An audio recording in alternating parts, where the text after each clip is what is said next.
on in the world. So you need to tune in to the reliable sources who are really on the front lines, who can give you the information you need and give you facts, not conjecture, give you real news, not fake news. And this is the place to find it, AUTV. The voice of higher education in Africa.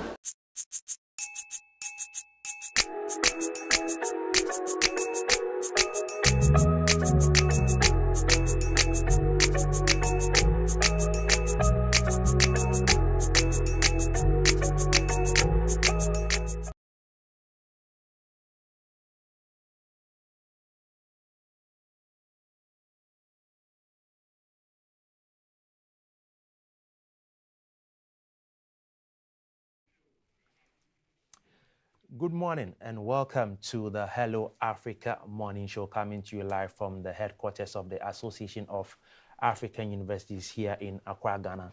And it's a slightly cozy morning in Accra. My brother, Dr. Agyemang, welcome. It's been a minute. You've been on the show. Yeah. Being with you over here is very amazing. And this morning we have a special one from Wayne Visa in 2025. I call it the Golden Pieces together. That tells us how proud we are as Africans. And it goes like, I am an African because she is the cradle of our birth and nurtures an ancient wisdom.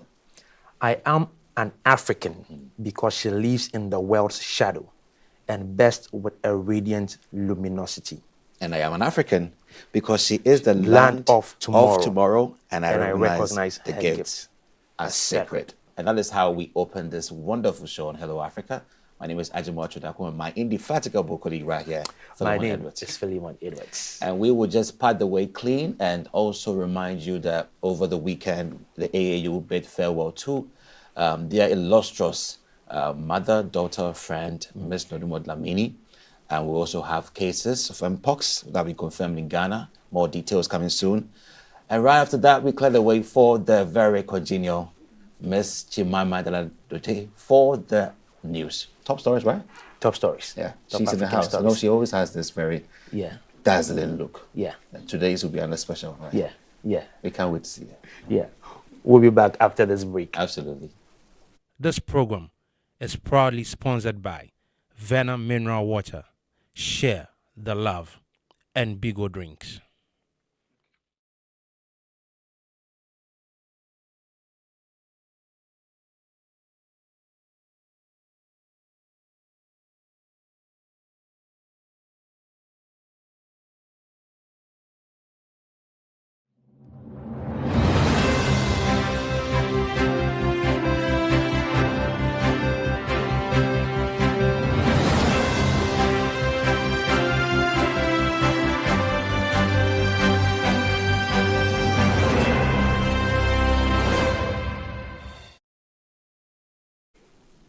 Welcome to the Top African Stories. My name is Chimamanda Adichie. So to our first story, now with climate change posing serious threats to livelihoods and development, Zambia's president has urged stronger collaboration between researchers, communities and the government. Speaking at the launch of the 2025 Clear Exchange Forum, he praised the University of Zambia for advancing research that supports climate adaptation grounded in local realities. President of Zambia, Hakainde Hichilema, has called for intensified research and inclusive action to strengthen national resilience. Represented by the Minister of Green Economy and Environment, Honorable Mike Mpusa, the President addressed the opening of the 2025 Climate Adaptation Resilience Exchange Forum, CLARE, in Lusaka, urging researchers to step up their contribution in shaping locally informed climate solutions. He stressed that the impacts of climate change are not abstract statistics. They are the daily struggles of farmers and families across the country. President Hichilema emphasized the value of humble science, research that listens to and learns from communities, including those in informal settlements like Kanyama and rural areas where traditional knowledge has long supported adaptation.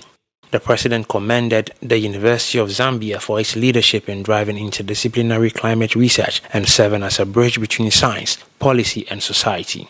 University of Zambia Vice-Chancellor Professor Mundia Muya reaffirmed the university's commitment to climate resilience through partnerships and evidence-based solutions rooted in local realities. Under the theme Co-Creating Climate and Adaptation Resilience Narratives, the Clear Exchange Forum gathered experts and stakeholders to share strategies that place community voices and scientific insights at the center of decision-making. International partners echoed the call for collaboration with the UK and Canada, reaffirming their support for action-oriented community-focused research across Africa and Asia. Moving on, in a bid to close the gender gap in STEM leadership, the Gender Equality Partnership Project has launched a new initiative to empower female lecturers in Ghana's technical universities. A two-day workshop held from May 13th to 14, 2025 brought together female academics for training in research, writing, publication strategies, and mentorship.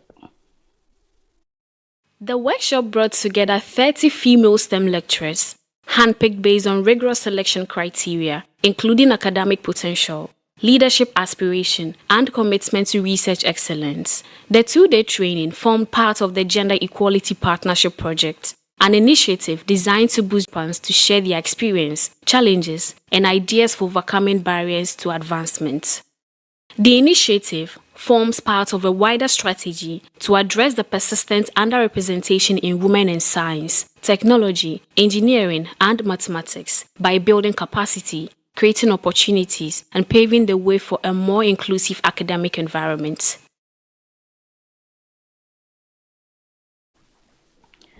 Ghana's Education Minister Haruna Iddrisu is pushing for deeper international cooperation to enhance the country's education system. During a recent working visit to Rome, Italy, he participated in the Coldway Expo 2025 and met with Italy's Education Minister to explore bilateral collaboration and share best practices. Ghana's Education Minister, Haruna Iddrisu, says his ministry is committed to deepening international partnerships to improve the country's education system and drive development. The minister made a statement in a Facebook post after participating in the Coldway Expo 2025 held in Rome, Italy, where he represented Ghana. Mr. Iddrisu noted that the event offered the opportunity to engage with global leaders and explore innovative solutions in education and international development. He also held a high-level meeting with Italy's Minister of Education and Merit, Giuseppe Valditara. The two discussed ways their countries could collaborate in the education sector, including sharing best practices and building impactful partnerships. The Education Minister emphasized that such international engagements reflect Ghana's commitment to shaping a robust and globally aligned education system that supports mutual growth and sustainable development.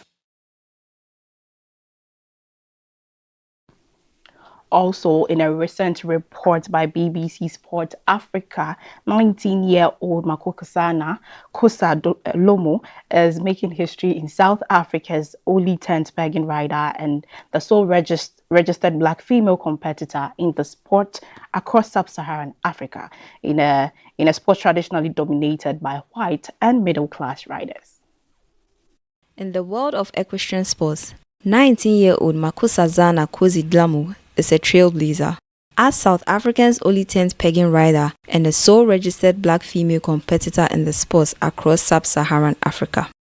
10th pegging, a traditional cavalry sport, has long been dominated by white middle-class riders. But Kosi is changing the narrative. Her journey began unexpectedly at a friend's birthday party, where a simple horse ride ignited a passion that would shape her future.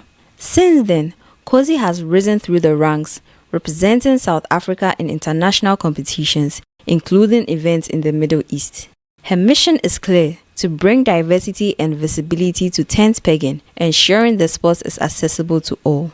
In an interview with BBC Sports Africa, Kosi expressed her determination to keep the sport alive and thriving. 10 pegging, we ride down a track with swords and lances, and the object is to pick up this cardboard object in the ground.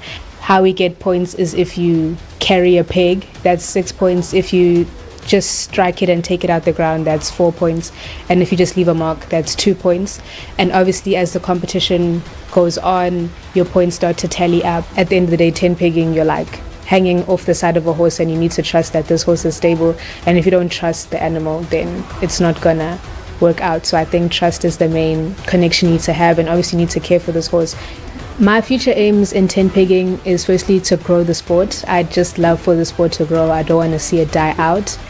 And another aim of mine is to hopefully compete in the Olympics. I know there's talks of bringing tent pegging into the Olympics. So I would really love to be a part of the Olympics, to ride for a sport that I'm passionate about and have done from a young age. Her dedication is not just about personal achievements, but also inspiring a new generation of riders from all backgrounds.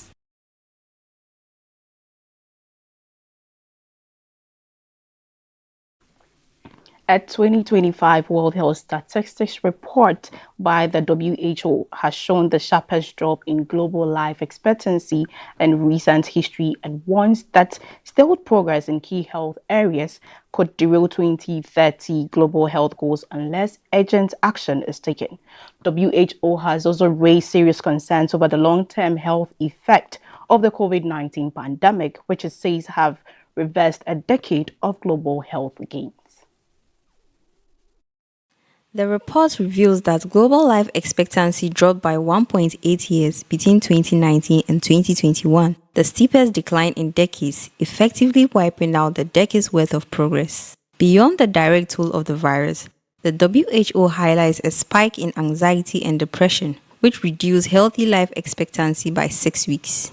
These mental health impacts, combined with rising uncommunicable diseases such as heart disease, cancer, and diabetes, have driven premature deaths even higher. WHO officials say the world is falling behind in its health goals. While some progress have been made, over 1.4 billion people reportedly living healthier lives, other targets such as expanding essential health services and improving emergency preparedness remain unmet. The report also flags a looming shortage of health workers, incomplete recovery in childhood immunizations, and growing threats from air pollution, malnutrition, and unsafe living conditions. Despite the grim statistics, there are signs of hope. Global tobacco use is declining, alcohol consumption has dropped, and improvements in sanitation and air quality are helping millions live healthier lives. The WHO is calling for urgent coordinated global actions to regain momentum and meet the Sustainable Development Goals by 2030. That is all for the Top African Stories. My name is Jemima Adaladem-Doche. Up next is News Review. Stay tuned.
Hello Africa, keep watching AAU TV. This program is proudly sponsored by Venom Mineral Water, Share the Love, and Bigo Drinks.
All right, so you're welcome back on Hello Africa Morning Show, and we will be having a discussion on climate change. So you understand that climate change over some time now has been attached to this understanding that it's global, meaning it's globally infused but locally effective, and Africa is standing within the group of vulnerable settings experiencing high rainfalls, high rising temperature, sea levels, and a whole lot of effect that we're experiencing. Some parts of Zambia, some communities like Kanyama and Co are experiencing dire effect of climate change. And it's important that we appreciate the matter on climate change, appreciating how it affects everyone, gender-wise, and also in terms of capacities. And also, be able to see how many ways we could also mitigate climate issues from the community level, bringing in stakeholders like government, private sector, and even academia into the core. And that's why I have today with me Emmanuel N.A. who is a research officer at the Center for Biodiversity Conservation, University of Ghana, with me. Emmanuel, you're welcome to Hello Africa. Thank you very much, sir. Great. How are you feeling today? I'm good, just a little sad. Looking at the rains yesterday, the devastation that was caused, the lives that were affected, properties lost, it saddens me a little bit, yeah. That's sad. Well, not a little bit, it really, really saddens me. Yeah, I appreciate that. Yeah. So, Africa is found to be quite vulnerable to climate change and its effect. In your experience as a researcher, how do we explain this vulnerability? We want to appreciate how vulnerable are we to climate change? Well, we are very vulnerable. So when we look at the context of vulnerability, we are looking at how people are susceptible to the shocks or the impacts of climate change. And local communities, particularly in some of our rural areas, are very, very vulnerable. In the cases of extreme weather patterns like drought and rainfall, which causes flooding, they are among the most vulnerable people because, first of all, they have nothing to fall back on. So we have rural communities like Bipe. Whenever it rains and the white and black voters get flooded, thousands of people have to be moved to nearby areas. This disrupts their lifestyle. Economic activities have to come to a halt. Even schooling, children cannot go to school. There's a lot of different ways in which such climate patterns affect people. Looking at it from even healthcare. Healthcare in itself, we have recently heard of hospitals getting flooded. Yeah. Imagine you have somebody in an ICU and then the hospital is flooded. Like, how do you go about it? So these are challenges that need to be addressed. We need to find some lasting solutions to these ones. Yeah, talking about lasting solutions. Yeah. Today we're hearing climate adaptation. We're hearing climate resilience. Yes. So when you put together adaptation resilience, that means perhaps we are not mitigating 100%, but we're trying to live with the flow. How is it working for you? Well, so if you look at resilience, you're looking at how to identify that you are vulnerable, adapt to the vulnerability, and then try to improve your susceptibility so that you are no more as vulnerable as you were previously. The sad truth is that our climate is changing. And the reality is that there's little we can do to address these changes. It's going to be a very long-term agenda to address these changes. So what we can do is to try and manage the situation at the moment, because lives are being lost, property is being destroyed. So we need to have a way of addressing these challenges in the interim whilst we look for lasting solutions. So one of the ways we can do that is to, for instance, if you look at food security, farming communities sometimes lose entire harvest. How can we ensure that they don't lose these harvests? A lot of them only plant during the rainy season, and that is when flooding occurs. So we can provide equipment, irrigation equipment for them so they can farm during the dry season. And then when it's raining or during the rainy season, they can allow the land to follow. Yes, so these are some of the things we can do in the interim to help some of the communities. At the same time, we ourselves are also contributing to this menace. If you look, even in Accra, a lot of our wetlands that are natural sponges for flood waters have been destroyed, degraded. People are using them as waste areas. People are building in them, people are draining them. So these natural features of the landscape that are supposed to help us, we are destroying them. And that is why, in most cases, we experience a lot of flooding in places in Accra, especially where flooding historically did not occur. So we are part of the problem. So we need to address our contribution to the problem. Then we can look at the global picture. And that also helps us to appreciate your contribution to the issue of climate adaptation research through your project, which is on Claire, Tuya Pamoja. Tell us about Tuya Pamoja and how it is able to now create that solution for climate adaptation here in Ghana. All right, so the project we are running under the CLARE program is the AFSTEC project. Okay. So basically, the project is addressing climate vulnerability for communities in riparian and wetland areas through nature-based solutions. So we are not coming with hard, concrete measures. We are using nature-based solutions. So if you look at places along the White Volta where flooding occurs, how can we employ scientific knowledge and then traditional ecological knowledge, put them together to find solutions to the flooding issue? So some of the areas you realize that they are bare. So planting some trees along the riverbanks will help keep the soil structure intact.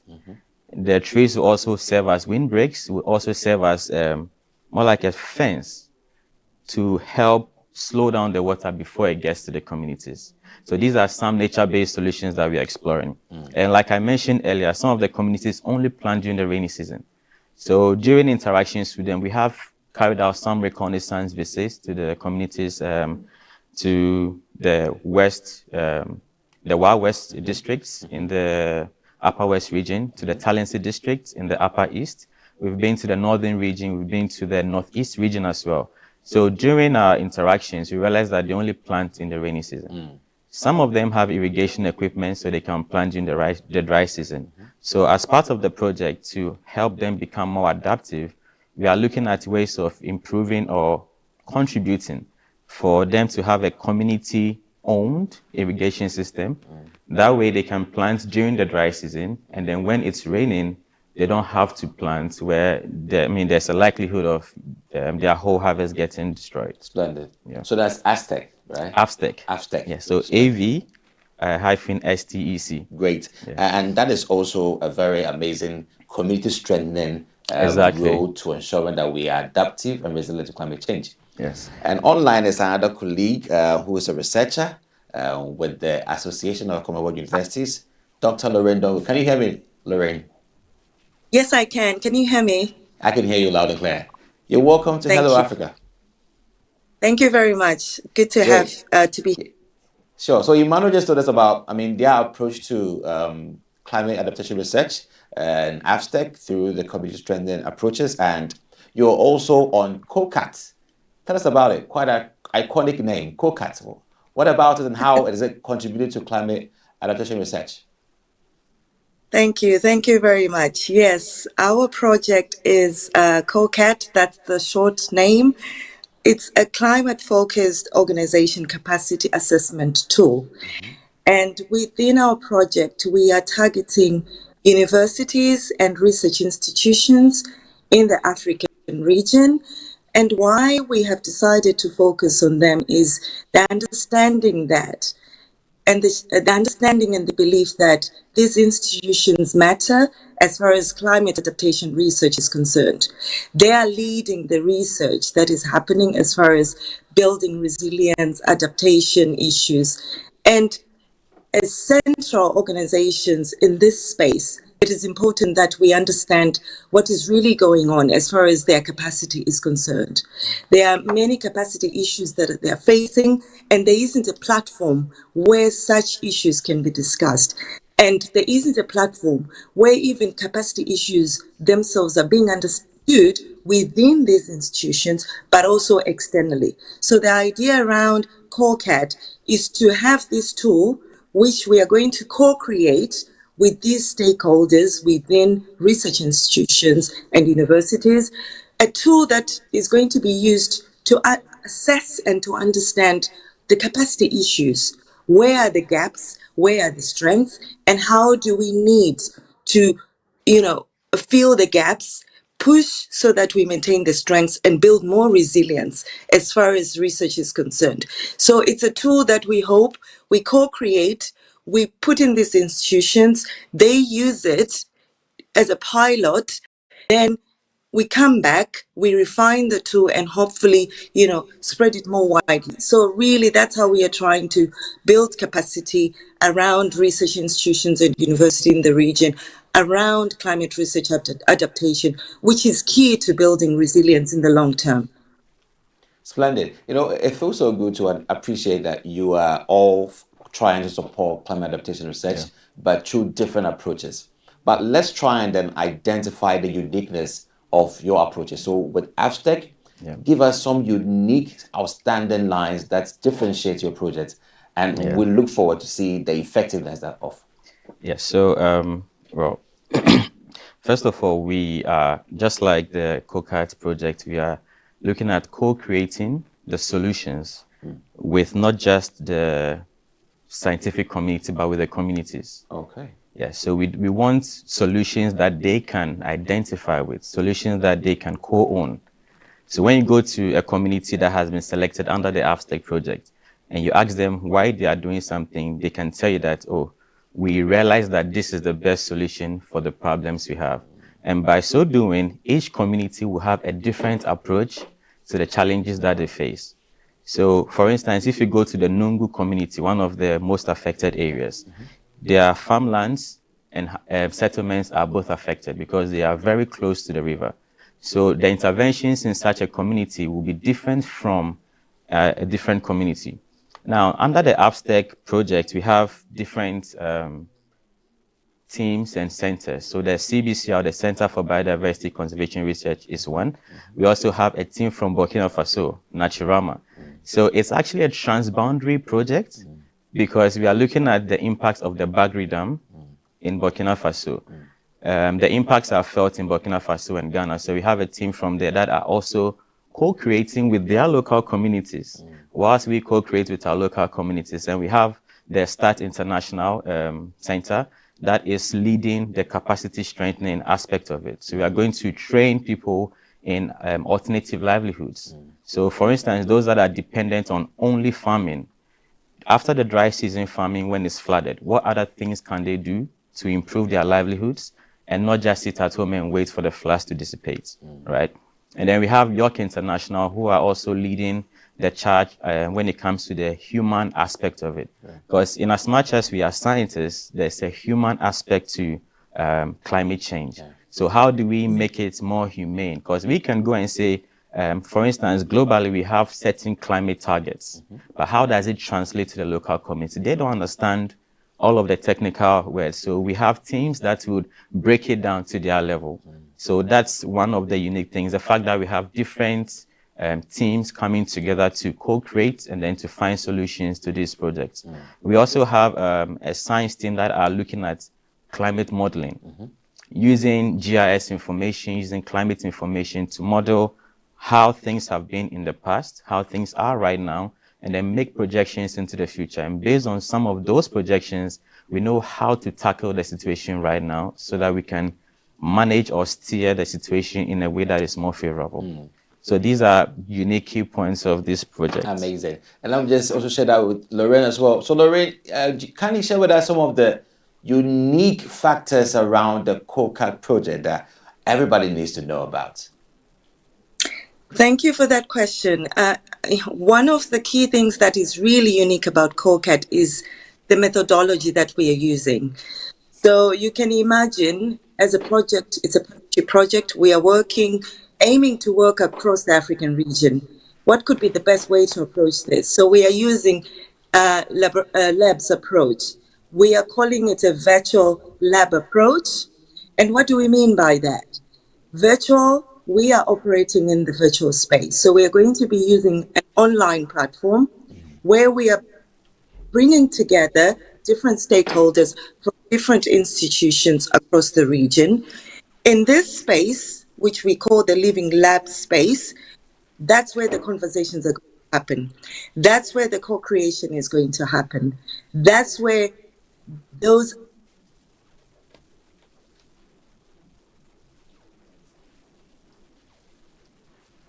interact in a way that allows everyone who is in that space really on the different elements around capacity strengthening. So that's something that is very unique. And why is that unique? Because we are not using sort of traditional assessments of assessing capacity. Often you find that with such work, we could bring in consultants, we could bring in, let's say, scientists, and that methodology often is very much top down.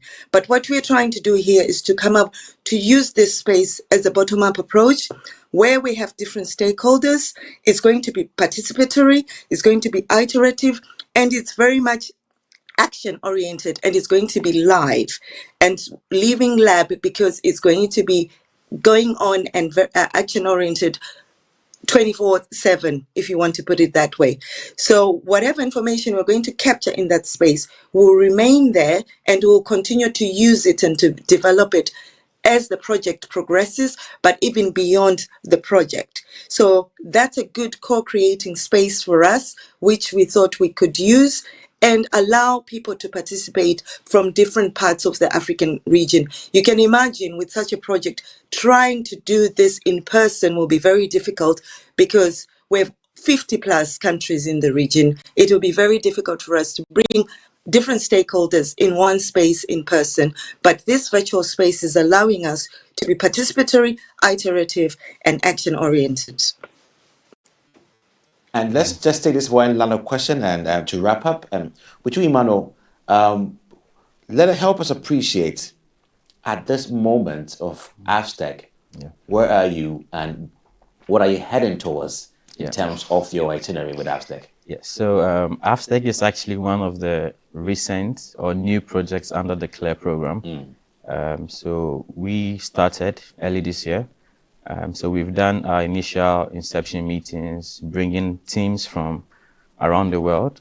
We had that meeting somewhere last month in Tamale, where we had people from Burkina Faso, Senegal, and then Canada from the York University. And then our local team of researchers and scientists came together to brainstorm and then forge a way forward. So we are through with that. We have also done the reconnaissance surveys, visited the communities, and then using a set of criteria, selected the most vulnerable communities that are in need of intervention right now. So now that we have all of that sorted, the next step is to go with our researchers to these communities and then now do in-depth analysis of the problems. After that, we have the stakeholder engagements with them, local leaders, chiefs, traditional rulers, opinion leaders in the various communities to develop the solutions. So these are the activities that we'll be doing going forward. At the same time, the climate modeling is also ongoing as part of the capacity strengthening process. We are looking at engaging students from various universities, both undergrad, postgraduate, and postdocs, to develop projects under the AFSTEC project. So these will also be assigned to scientists and researchers who will be supervising this project. By so doing, we are developing the capacity of other younger scientists within the climate space. So these are the activities that we'll be doing going forward. And then hopefully by the end of this year, we should have some preliminary findings, and then the interventions can begin. Amazing. And to you, Lorraine, what are some of the next steps for the COCAT project?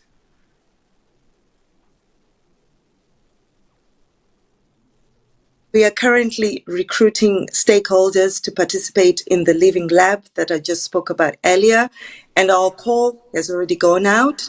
Look out for that on our website and on various platforms that are related to the project partners. And the call is out there to invite anyone who is really interested and willing to push this agenda around climate adaptation research. And we want as many stakeholders as we can, not only from these universities and research institutions, but also stakeholders from policymakers, non-governmental organizations, even the individual researchers themselves, as my colleague was just talking about, how they are building some postgraduate students we want different type of stakeholders. So the call is out there. Once we get responses, we are going to select, because unfortunately we can only work with a limited number of stakeholders in this Living Lab space. And when we have selected the stakeholders, we will then do the onboarding process. We'll train them around this Living Lab approach so that everyone has a clear understanding of this methodology, so that we can all be in that space and co-create confidently. Once we have co-created the tool through the various discussions, we will then use those same stakeholders through their institutions to go back and pilot that initial tool. The idea is that we want to test out this tool as a solution, find out, what are the strengths of the tool, where do we need to improve, what are the real issues? Because remember, adaptation has to respond to lived experiences. So it's our way of engaging with these institutions and universities in a very real way. The same stakeholders will then come back to the Living Lab, then we will refine that tool, and eventually we will distribute it more widely. We are also hoping, in between the co-creation, the piloting, the refining, to hold workshops in about 3 African countries. We will announce these countries. These workshops are also going to inform this capacity strengthening tool, the COCAT itself. So we will also be then engaging different stakeholders in this process.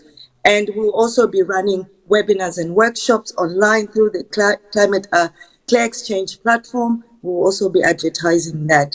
These are some of those next steps that we are working on at the moment, Ajiman, as far as the COCAT project is concerned.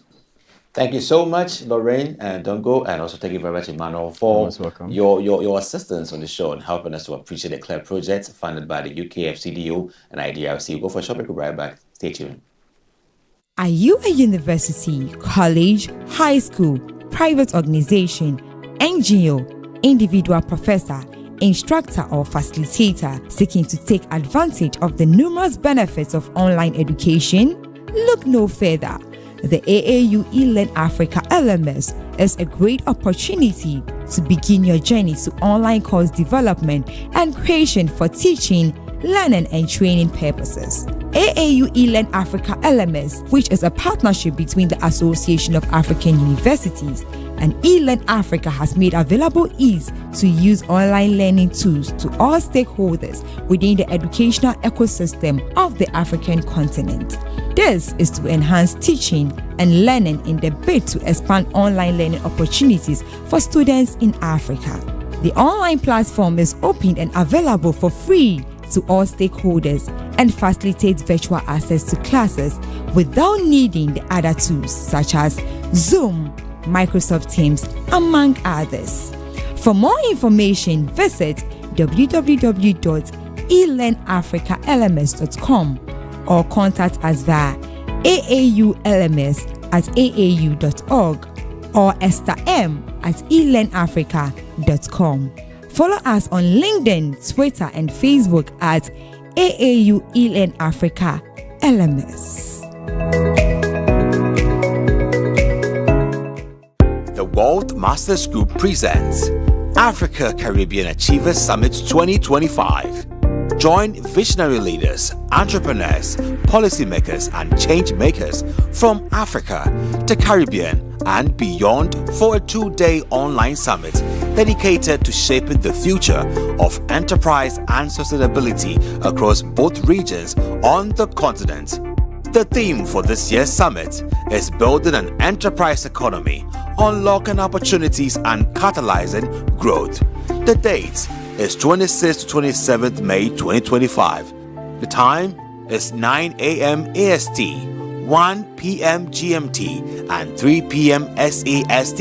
Over 2 days, participants will engage in high-impact discussions, strategic networking, and actionable planning to drive enterprise development, open new markets, and catalyze long-term prosperity. Participate to engage with notable personalities like His Royal Highness Dr. Obichud Okojo, Delta State, Nigeria, Ms. Kay Ann Greenwich, CEO Invest Barbados, Professor PLO Lumumba, Founder Lumumba Advocates, Ambassador June Suma, Chair of the UWI Global Campus Council, Dr. Chirag Verdi, Founder Zeno AI and UK Government Advisor on Data and AI, Councillor Mvoyo Umposowa, Mayor of the Eastern Cape, South Africa, His Excellency Charles Kwesi Korte, and many more.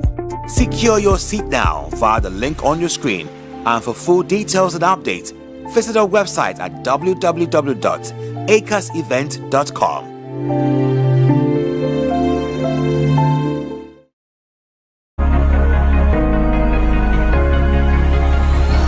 Hello Africa, keep watching AAU TV, the voice of higher education in Africa. This program is proudly sponsored by Venom Mineral Water, Share the Love, and Bigo Drinks.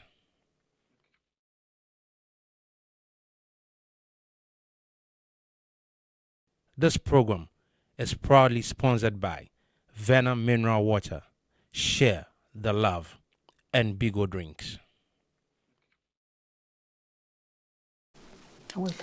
You're welcome back on Hello Africa Morning Show, and back on the show we are having a very phenomenal story.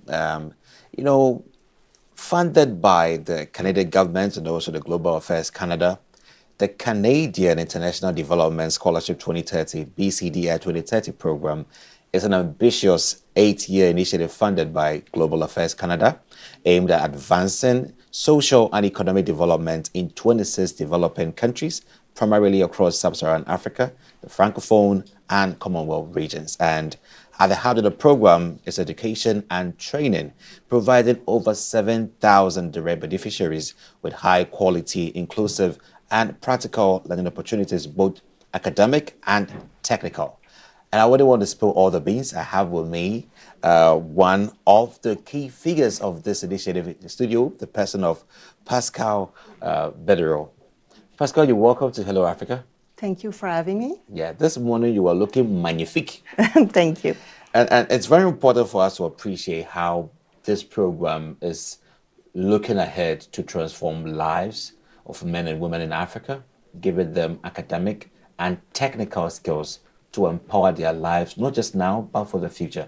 How do you feel about this right from the onset to today? Yeah, I would say that what is quite interesting with this program is that it is implemented by the all college and university, Canadian colleges and university system. So it gives a lot of flexibility to respond, to better respond to the needs, the priorities of our partners. So when we talk with the partners, the government, we can align with their development and educational priorities. And in this program, you can put the emphasis on the scholarship mentioned. But what is really important is the international development aspect. So the beneficiaries that are provided with trainings, either in Canada, because we have 2 streams, scholarship projects for studies in Canada, but we also have, I would say, institutional projects where we work closely with partner institutions in different countries. And what we're doing is really to align in the definition of the projects with what is requested by the partner countries. And to better, I would say, better fit the needs of the job market as well. So it is, I think, supporting really the development, the economic development of the people, but also the country. Yeah. And you're looking at a percentage of men and women. It's important for us to appreciate how did this motive develop, and what is its long-term effect within the African setting, making livelihoods better?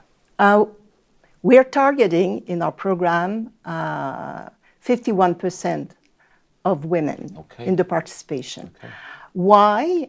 Because we've known historically that it has been more struggling for women to access higher education, more difficult also for them to access the job market and start their own businesses. So we put an emphasis to support them throughout the process to be sure that, and it has been proven, in fact, there are many studies, I'm not a specialist, but there are many studies proving that a woman that works gives more to her community, gives more back to her community. So this is why we think it's really important for us to support this. And we are partnering in this project with many key figures in Africa. Our strategic partners are the Association of African Universities, the AIMS, the African Institute for Mathematical Sciences, the UEMOA, the West African Monetary and West African, sorry, the acronym in French is easier for me, UEMOA, Union économique et monétaire ouest-africaine. And so for us, they're guiding us through the process to make sure that our project, our program fits the needs of Africa. That's très bien. And it says right here that the program is centered on education and training to over 7,000 direct beneficiaries. Yeah. Are these realized, or these are expected impact throughout this project? Well, I'm trying to understand exactly what you're looking at. Over 7,000 Yes. beneficiaries. Are these already realized? Have we already No, checked this them is how the we're target we have in this program. We already have built the projects for more than 700 scholarship recipients for studies in Canada. And we are building at the moment, because we are at the 4th year of the program, we are building right now all the institutional partnerships throughout the 26 countries. So we will get there, but until 2030. So we're really building this program right now and still developing it. And in terms of scholarships, we have got Commonwealth countries and Francophone countries in there. There is emphasis on Francophone, there is emphasis on Commonwealth. What led to the agreement or the selection of these two regions? This new version of the scholarship program, the Canadian Scholarship Program, follows the old Bourse de la Francophonie. So we used to have a specific program in Canada targeting only Francophonie states. So that is why we put the emphasis on the 75. In fact, Global Affairs Canada kept this emphasis on the Francophonie states, but we still have 25% of our partner countries from Commonwealth. And, you know, there are some very important outcomes in here that we want to see. We have this challenge of students traveling abroad, academic mobility, and then when they travel, get the experience, they don't want to come back home and make an impact. What difference is this scholarship program making, ensuring that there is soft landing in Canada for studies and also soft landing back in their origin or countries of origin for some impact that is monitored? Yeah. We are very well aware of this challenge, and I would say that we tried since the beginning of the program to design it to support the return of our scholarship recipients throughout the program. First, the scholarship projects were co-created by Canadian and partner institutions. So they had a few guidelines to do so. Among them, to make sure that the scholarship projects was fitting the priority needs of the government, the partner government, to be sure that it was responding to a need in the labor market of the partner country, and also to put in place throughout the projects some employability measures to support or to build capacity for the scholarship recipients. How to prepare yourself for a job, even in entrepreneurship and leadership training. And as a program, we also provide the scholarship recipient with workshops, specific workshops to support them, to plan their back home plan, to prepare themselves for work, to develop their own agency, leadership, and I would say also entrepreneurship. And I would say also that through these workshops, we also put the emphasis on women, because we also offer a female leadership workshop and entrepreneurship, a women entrepreneurship workshop, because there are some differences important to take into account when we offer that kind of training. So we're doing the best we can. We are trying to be innovative in the way we are running this scholarship program. Well, the future will tell if it worked. Amazing. And one of the important things that we also have to appreciate is that you are excited about this project because you see a future for these persons who are there. So where are we currently when we talk about the CIDS program? Where are we currently? Are we at the midpoint? Are we having a cohort? What exactly is happening now? Okay, we have started to welcome scholarship recipients in Canada since September 2024. Okay. The numbers will increase in the following years. I would say that we launched the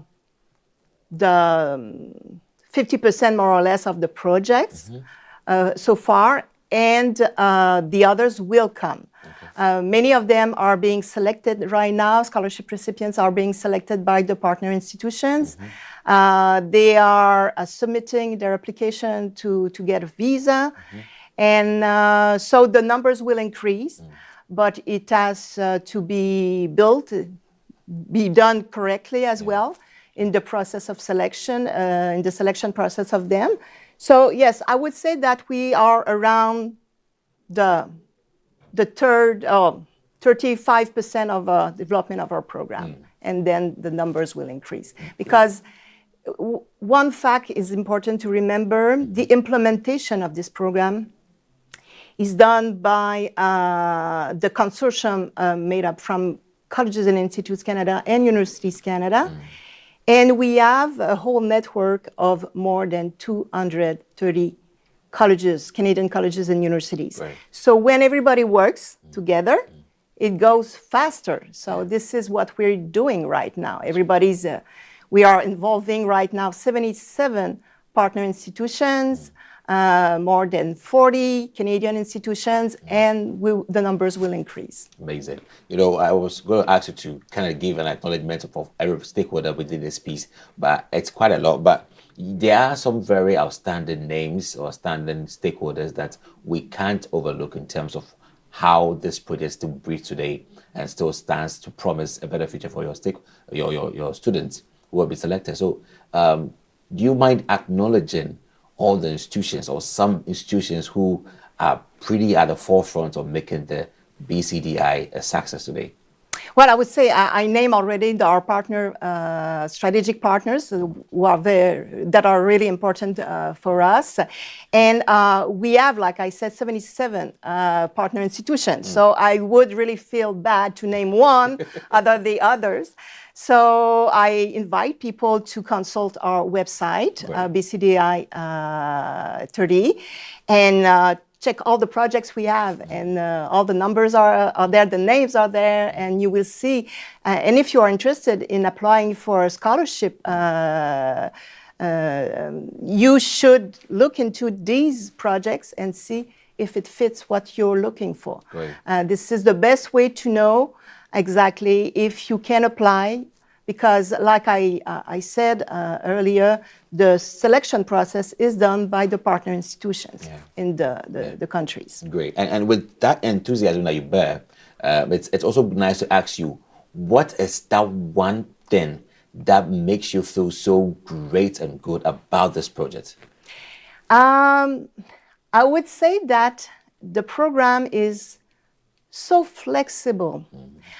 Even in the scholarship projects we received from the partner institutions in Canada and in our different partner countries, we receive many different projects, not only master degrees or PhDs, or we have customized training also offered to teachers. So group of people coming to Canada to have a specific customized training, helpful to their own country. So we are exploiting, I think, different ways of supporting the higher education system of our partner countries. Amazing. So that's how we wrap it up on the discussion on the Canadian International Development Scholarship 2030. So do well to visit the website BCDI30 for more information, and also be cautious of any malicious information that will lead you into some fraudulent acceptance of scholarships. So please do well to check online. Watch more. We'll be right back. Explore a whole new world of exciting visuals with AAU TV. Get ready for a mix of interesting talk shows, interviews, discovery documentaries, and news on AAU TV. It's not just about watching TV, it's about experiencing something special. AAU TV reaches over 25 countries in Africa, bringing you a blend of knowledge and fun. Learn about different cultures as you enjoy the shows.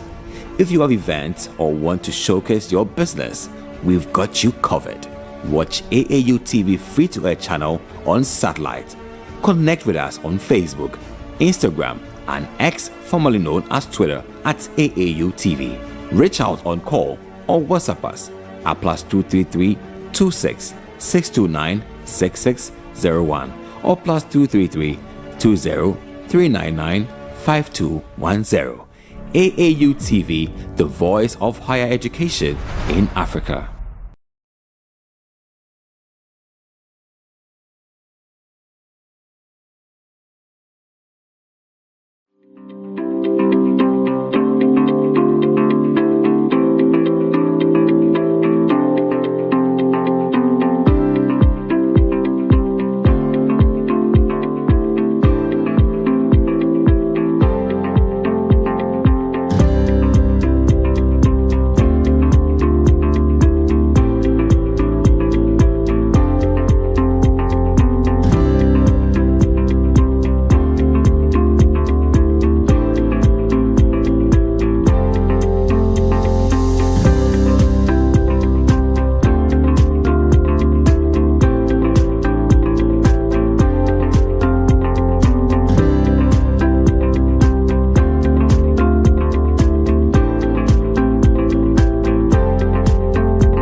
Masters Group presents Africa Caribbean Achievers Summit 2025.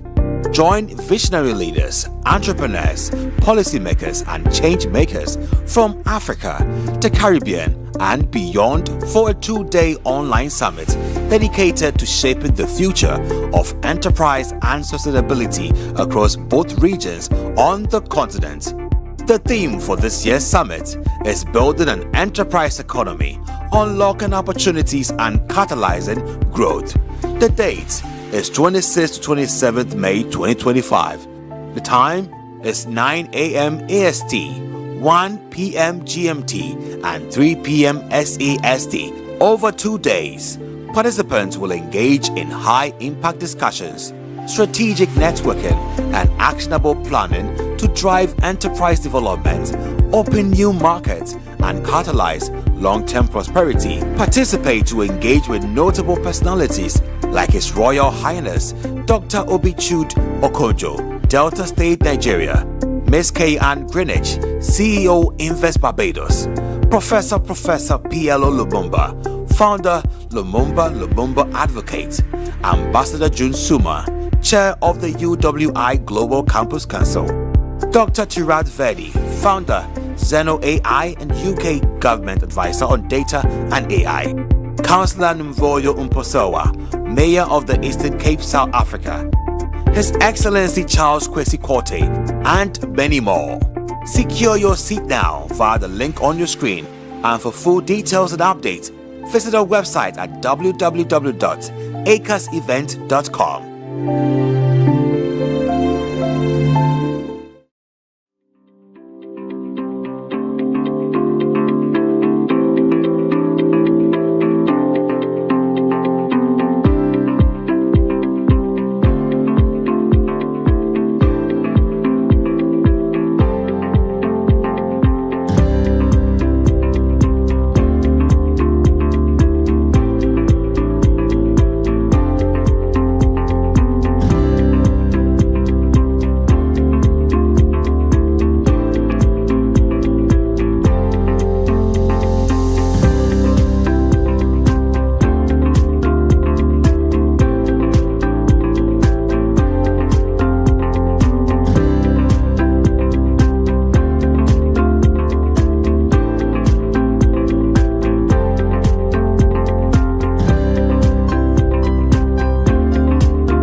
Hello Africa, keep watching AAU TV.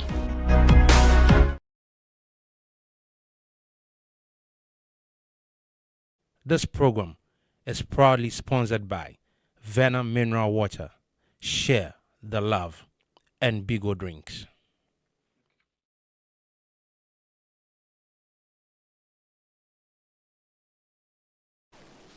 You're welcome back on Hello Africa, and we've done a couple of series of interviews earlier, one on climate change, one on the Canadian International Development Scholarship, and this one is on navigating online learning in Africa. So you appreciate that, right? Since we felt the COVID-19 impact, higher education and teaching and learning has now evolved from just being traditional to more of the virtual. So now hybrid levels of learning is the whole new way to go. And with the influx of open universities and also digital universities, you don't appreciate that learning is everywhere.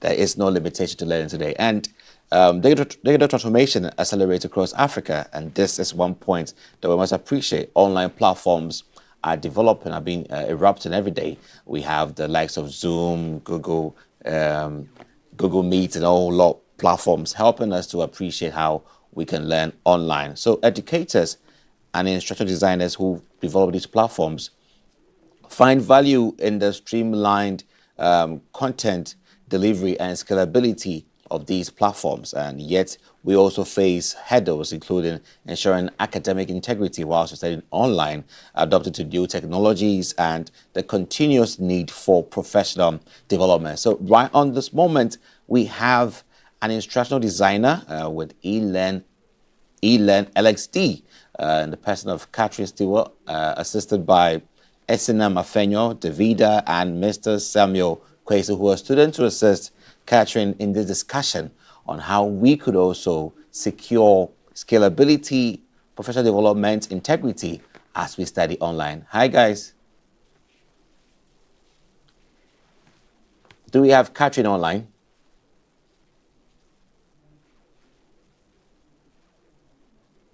So just a round of check if we have Catherine Stewart, our students, Esina Mafenyo, Davida, and Mr. Samuel Kwesi online. Can you hear me?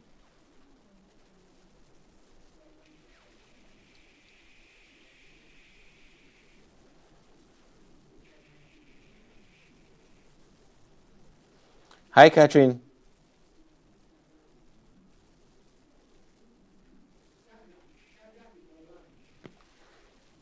Okay, so do we have Gada online?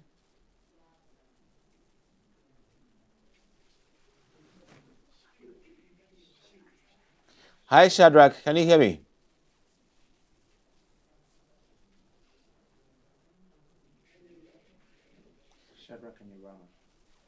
Hi, Shadrach and Irama. Can you hear me? If you can also hear me. So a round of check for Shadrach and Irama who are online at the moment. Can I hear or can I have a round of introduction for you, your names and where you're joining from? Okay, I'll go first. I'm Irama Anama from the University of Ghana, a third year student studying.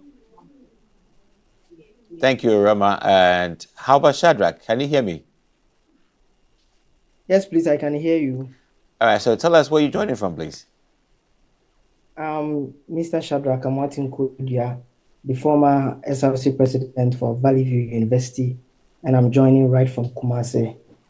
Splendid. So we have Kumasi and the University of Ghana at the moment online. And how have you all been beneficiaries of online learning platforms, right, from your respective universities? Have you been part of online platforms? Have you been users of these platforms? Let's start with you, Rema. How's your experience like thus far? I have really been using online platforms to learn, especially since COVID came. It has made online learning more, yes. And I'll say it's quite convenient because there are some lectures that you don't necessarily have to come to class or be in school, but you can join. Yep. And also it has also helped with accessibility of our lectures. Yeah. Online. That's amazing. Those are great kind words for online learning. And how about you, Shadrach? What's your experience like?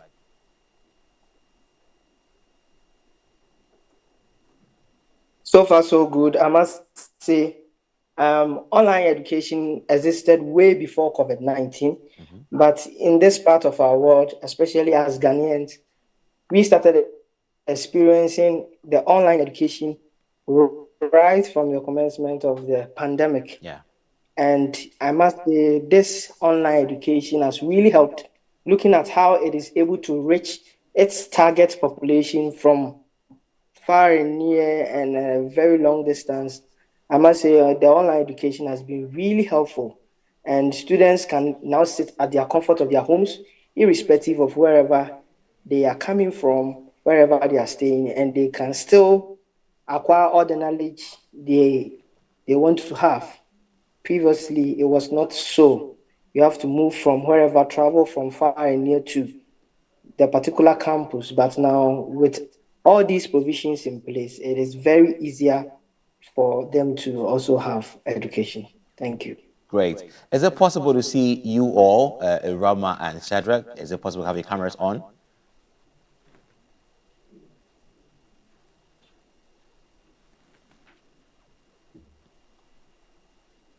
So I would appreciate to have your cameras on so I could see you both as we interact. And my next question for you is, with you, Irama, is, you know, learning management systems or softwares were the conduits where these online learnings were carried out. And some institutions were very innovative enough to create their own custom platforms for teaching and learning. What is it in your case, the University of Ghana setting? Was there a unique platform that was used solely for teaching and learning and also helping accessibility for online learning, as you expressed earlier?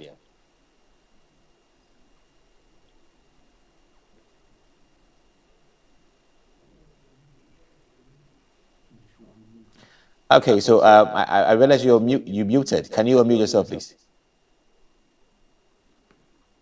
Oh, sorry. Yes. All right. So I'll say for now, at the University of Ghana here, we've not had a custom made platform where we can learn online. So for now, we're using Zoom. Yes. Most of the time, and it's where that we use Zoom. But Zoom is where we have all our online classes. And is there any learning management system that you use for examinations? Some students were being, some universities had to adopt the Moodle platforms where it is custom made for them. Students have their login addresses and login details for there to have access their teaching lesson notes and all that over there. In the University of Ghana case, was there any special elements to conduct teaching and learning for assignments, examinations and all that? How was it like in your case? Okay, so we have that. It's called Sakai. So Sakai is a website. I think it was recently that we made an app. It's a website where we access all our videos live, and when exams are being taken, assessments and the like, all our marks are also placed there. So we know everything, our course outline, everything is placed there. So it makes navigating through a course quite easy. We had to have orientation on it when we came to school fresh. So it was part of our orientation. Yeah, and it made class and everything. Amazing. Amazing. So you hang in there. I'll be back to you again. Well, let's go to Shadrach. So Shadrach, in your case as well, was there any special platform for lessons, or was there any LMS platform that was customized and owned by the institution Valley View, where you were having all your academic in terms of teaching and learning, notes assessment, examination, and also results seeking on? Was there anything like that? Yes, actually, we had the Valley View e-learning platform. The e-learning platform was the platform we used for most of our lessons. So people were joining. So that once you enter with your Valley School credentials, like your student ID and your password. So once you enter, you see some of the courses you are supposed to take. So let's say if you are to register for a course this particular semester, all the courses you registered for, you are going to see them on your dashboard once you log on onto the e-learning platform. And the lecturers who were teaching those courses, you also see them there.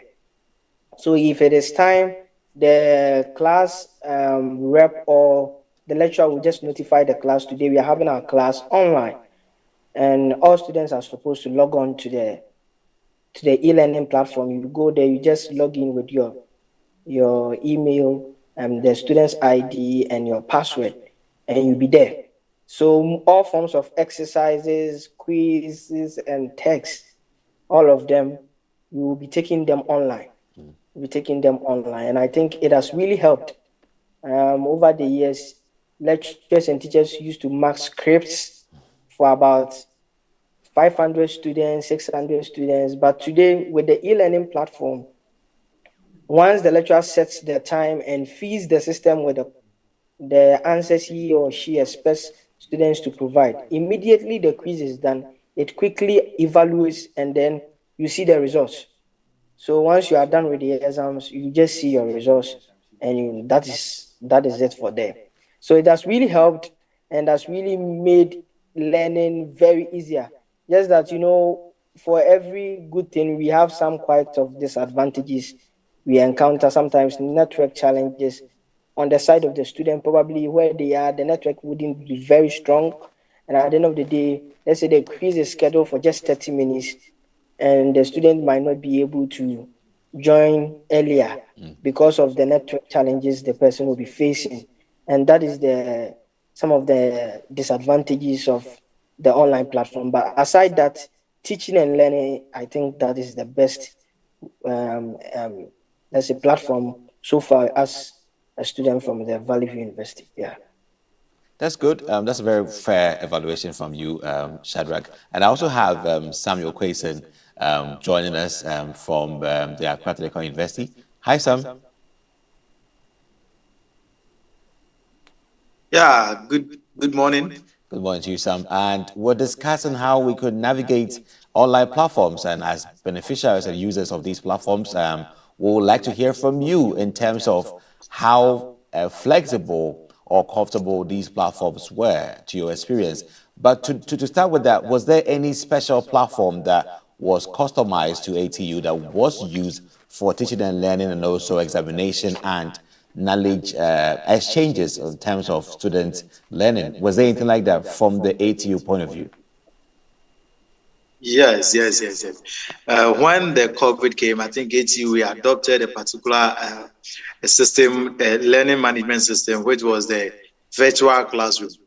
ATU used the virtual classroom, and the virtual classroom is made in such a way that lecturers are able to upload their various learning materials there. And students who would want to study will just go, you first of all log in. When you come to ATU, we have the iCampus. When you register on your iCampus, you'll be able to get the logins to the LMS. So after you register the LMS, then you have access to your, the dashboard for the LMS, where students are able to get access to whatever the lectures are uploading there. And the virtual classroom, the LMS we use is really helpful, I can tell you, because lecturers are able to set questions. Most lecturers even do their eyes on their platform. Students just go there, they go there to tap on the link, it take you to where you are going to do the questions. And after you do all the questions, sometimes the questions even comes with timelines, and it helps the student because it's not all the students that can be available even at a particular time to do the online examination, but with the LMS platform that we are using here, it really helps. And even as of now, we are still using the virtual classroom. It's really helpful. It helps students and lecturer and students relationship in terms of studies, because if you are able to do online class, online tests so easy in such a manner, it helps. Because with the LMS, it also helps the lecturers in terms of marking, because the questions that they are uploading comes automatic with it answers. So you, the student, the moment you are done with your questions, you are able to see the answers.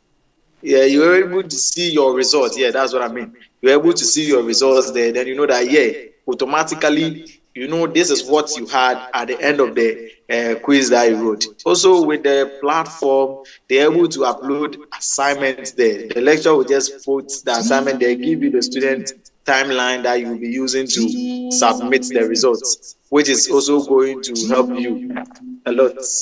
Sorry, coming. Okay, so as I was saying, it is also going to help you, the student, in a way that you will be able to upload your assignments. When they give you the assignment, they give you timeline. Maybe in a daytime, all students are supposed to submit the assignment. And due to that, it comes with a deadline, and the student will upload the assignment at the right time. And the lecturer later can upload or download all the assignments, go through it, and mark it for the student. So what I would say is that virtual learning system that we're using here is really, really, really helpful. Sometimes you don't need to be waiting for lecturers to be sending you their learning materials. If you, the student, who are ready to study, you just go to your dashboard, you start downloading them, then you start studying. Very simple. And it's really, really, really helpful. Even though it comes with a positive aspect, I must say it also comes with its negative aspect too as well. Because you see, not all students can be able to access the internet, and it's something that is really not helping. Because if a student's network is not working that well, it means that that student cannot be able to access the LMS portal. And sometimes too, because it's being connected with our iCampus, which you have to register your iCampus before you can be able to register on the LMS platform. It means that if you have not been able to pay your school fees to register on the iCampus, you can also register on the LMS, which is the negative aspect of it that we are trying to resolve as of now. So I must say the LMS is really, really, really helping. It's really helping. That's what I can say for now. Great.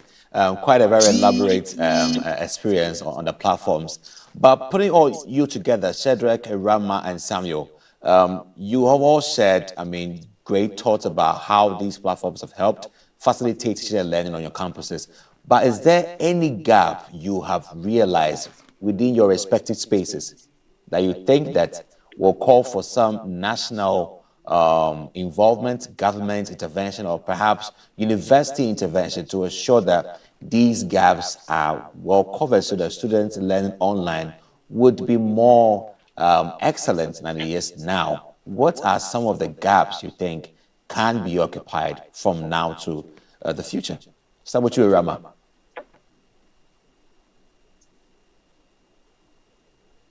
Okay, thank you very much for the question. And I would say one major gap is the illiteracy on elements. So there are some instances where on my campus, some people are not able to participate in some exams and also join some classes because they were not aware that the information was put on the elements. For my school, in Sakai, it wasn't placed on Sakai. So I feel if they could educate the students more on how to navigate with this element, it would really, really help. Yeah. And another thing is the network issue.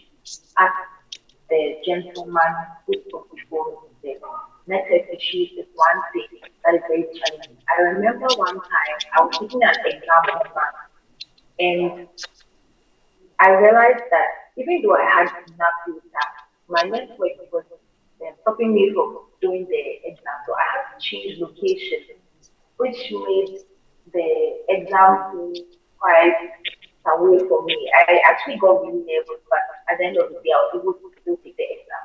So I feel these are the two major gaps that if something can be done about it, elements will really go far in our country. Great. How about you, Shadrach? What are the gaps you experience? All right, thank you so much. So first and foremost, what I would really want to talk about is on the national level. And what I'm trying to say is that we are pleading with the government to initiate policies to see to it that the online learning and teaching continues. Because one thing I have realized is that after COVID-19, the rate at which the online platforms for teaching and learning were used during the COVID-19 period had changed. And I think now looking globally, most of the exams taken and most of all the whole, everywhere we find ourselves, they are using the online platforms.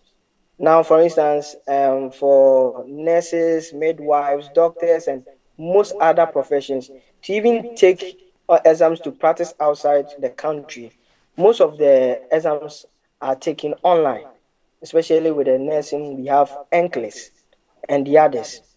So if the government of Ghana takes this up, and at the end of the day, we are able to initiate policies or formulate policies to help e-learning in our country, Ghana, it is really going to be of help, where all school heads will have a meeting to see how best they can at least do some part or portion of their classes online. I think we don't know what will be ahead of us in the years coming, but if there is supposed to be another pandemic, which we are all not hoping for, and it is now time we are going back to look at all these things, it will be a delay. Rather, in order to be on a safer side, we can also look at all these policies so that by the time, if we are to even experience such pandemic again, of which I said we are not hoping or anticipating, everyone will be well abreast with the online platform. And it is also going to make learning and teaching very easier.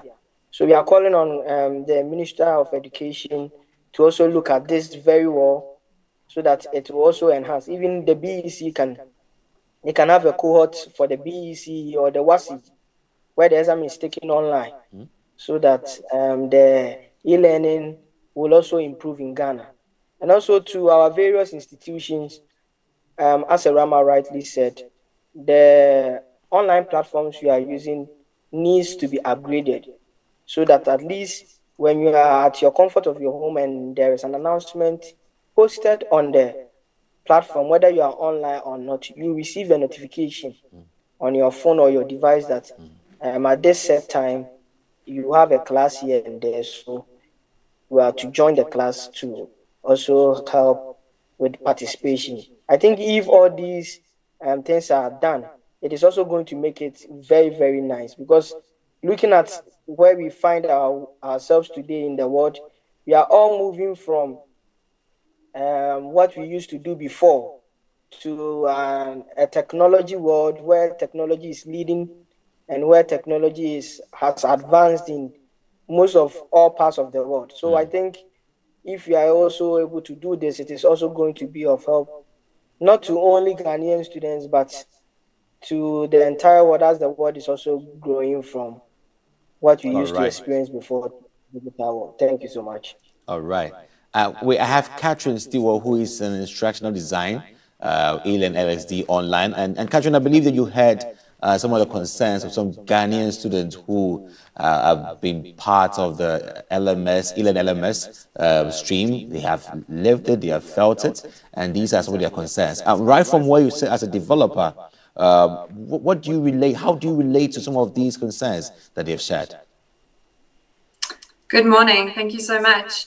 So I do hear the concerns, and I feel like I've felt some of those concerns myself, having also been part of the pandemic, also having enrolled in online courses myself.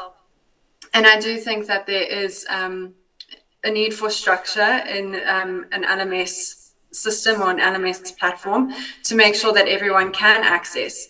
I heard a concern about not having stable internet access to perhaps get to the classes or the courses live. And I think as anyone who's designing an LMS course, it's really important to make sure that any resources that we do upload or anything that students need to access are downloadable, so that when you do have internet access, you are able to download them and then use them offline elsewhere. Great. And you know, quality assurance is the bedrock of ensuring that everybody's able to have a good experience on it. With your background in user experience, what would you want to outline as some of the, I would say, uncompromisable quality points that should be available to ensure seamless experience by students using these LMS platforms? Yeah. Definitely. I think that quite a robust framework needs to be followed when you are developing courses. Some of the things you need to look at is the technology that you're using. How accessible is the technology? You need to look at everything from the quality of the content that you are uploading, making sure that everything that is uploaded is understandable. You're looking at who your audience will be, making sure that they have the correct background for the course that you're creating. Everything from your student support, your assessments really should be taken into consideration when designing a course to make sure that it does have that quality assurance and that students are getting really what they paid for and invested in. There was a very important concern from one of the students who said that, to make learning management systems, softwares, and online learning a part of us in terms of our academic culture, there are some major major examinations in Ghana. In Africa, we have the West African Student Certificate Examination, WASSCE, and also the Basic Examination Certificate, BCE. And we believe that these are very major, that actually transcend students from one level to another level, from the primary, tertiary, and then onwards secondary. Do you think that these major examination frontiers should be digitalized? And what's the case study like where you are? Do you also digitalize these examinations, or you do it the traditional way? So I think that, looking at courses like an MBA, they are digitalized. They do need to be very strict to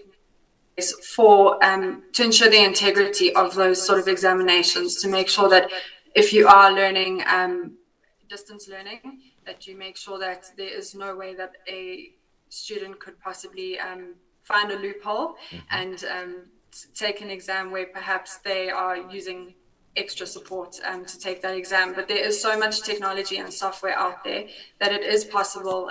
We saw through COVID people taking exams, whether it was in school or university, to get those certificates, to get those degrees. So it definitely is possible.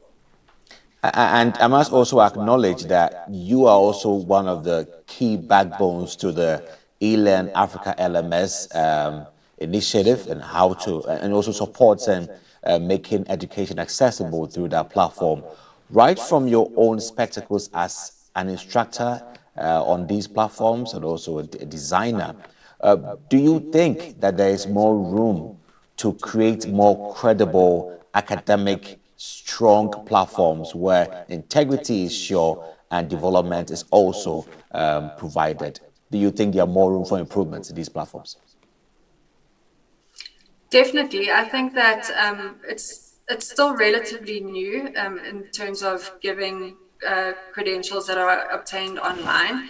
And I think that integrity is something that we're always talking about. How do we make sure that our courses are really, how are we making sure that students are displaying their skills or demonstrating what they've learned properly, and how do we make sure that we issue a certificate that adequately says that? So I think there really is more space to explore how we make those even more aligned with integrity. But I do think that we have come a long way, and I think that it's, as an instructor, it's also a responsibility of, if you are an instructor creating this course, how can you also ensure that students are following the policies that we give out on these platforms to make sure that all the work is really of good quality. Amazing. Thank you so much, Catherine Stiro, who is an instructor and also a designer on an LMS platform. And also thank you to our students, Shadrach, Irama, and Samuel, for your thoughts on the show, and also your contributions and how we can also have national policies to help students have a seamless experience on online platforms. You can stay with us for more on the Hello Africa Morning Show. Be right back. Stay with us. This is Hello Africa on AAU TV.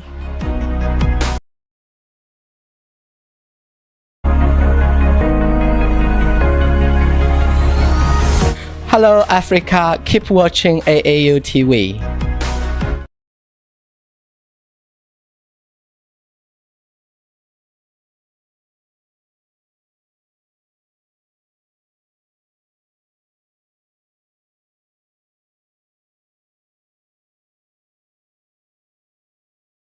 The World Masters Group presents Africa Caribbean Achievers Summit 2025.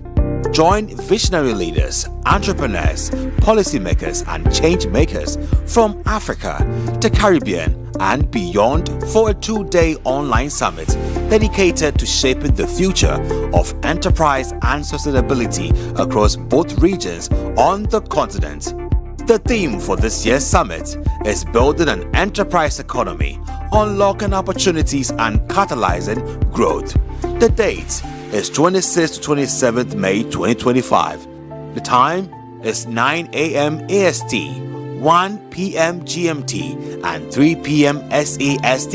Over 2 days, participants will engage in high-impact discussions, strategic networking, and actionable planning to drive enterprise development, open new markets, and catalyze long-term prosperity. Participate to engage with notable personalities like His Royal Highness Dr. Obichud Okojo, Delta State, Nigeria; Ms. Kay-Ann Greenwich, CEO Invest Barbados; Professor PLO Lumumba, founder Lumumba Advocate; Ambassador June Suma, Chair of the UWI Global Campus Council; Dr. Tirad Verdi, founder Zeno AI and UK Government Advisor on Data and AI; Councillor Mvoyo Umposowa, Mayor of the Eastern Cape, South Africa; His Excellency Charles Kwesi Korte, and many more. Secure your seat now via the link on your screen, and for full details and updates, visit our website at www.acasevent.com. This program is proudly sponsored by Venom Mineral Water. Share the love, and Bigo drinks.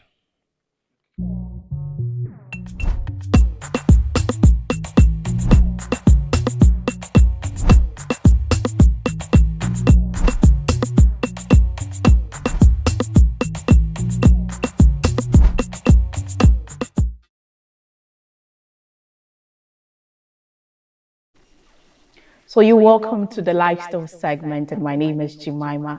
And today we are privileged to have with us Dr. Benjamin Acheampong, who is the founder and president of World Masters Group. And of course, he's taking Ghanaian route all the way to London and build a global business advisory powerhouse. Today, we want to talk about ACAS 2025, and somebody will ask, what is ACAS 2025? It is the African Caribbean Achievers Summit, which its mission is connecting entrepreneurs, investors, and policymakers across these two continents. So today, we can't just do that without delving into the personal life of Dr. Agyeman Acheampong. So Dr. Agyeman Acheampong, if you are with me, please, can you hear me? I can hear you loud and clear. And can you hear me? Sorry, Dr. Benjamin Acheampong, please, can you hear me? I can hear you loud and clear. Can you hear me? Hello? Hello? Yeah, can you hear me? Please, can you hear me? Yes, I can hear you. Okay, so you are welcome to the Hello Africa Morning Show and the lifestyle segment. So to begin with our discussion for today, Mr. Acheampong, please, how are you feeling about the ACAS? How is your feeling, or how are you feeling ahead of the ACAS 2025 Summit, which is the African Caribbean Achievers Summit? Thank you so much, AAU, for hosting me this morning. I feel excited about what is about to happen. And I also know that the team that I work with, they are all excited. And we are all looking forward to this August event happening next week. Thank you.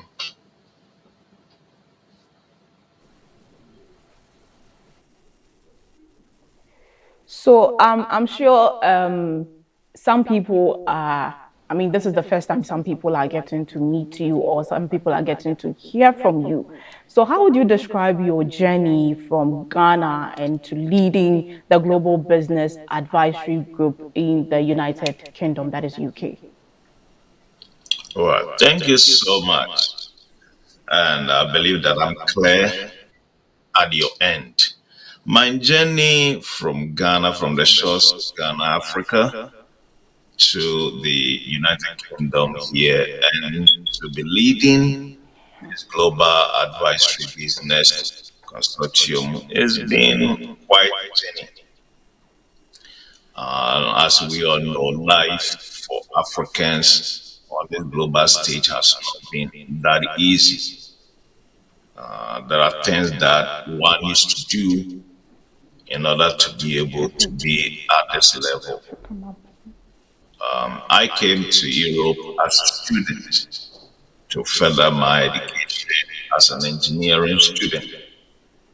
But as life will be, I moved on to study my business administration and strategic management at master's level.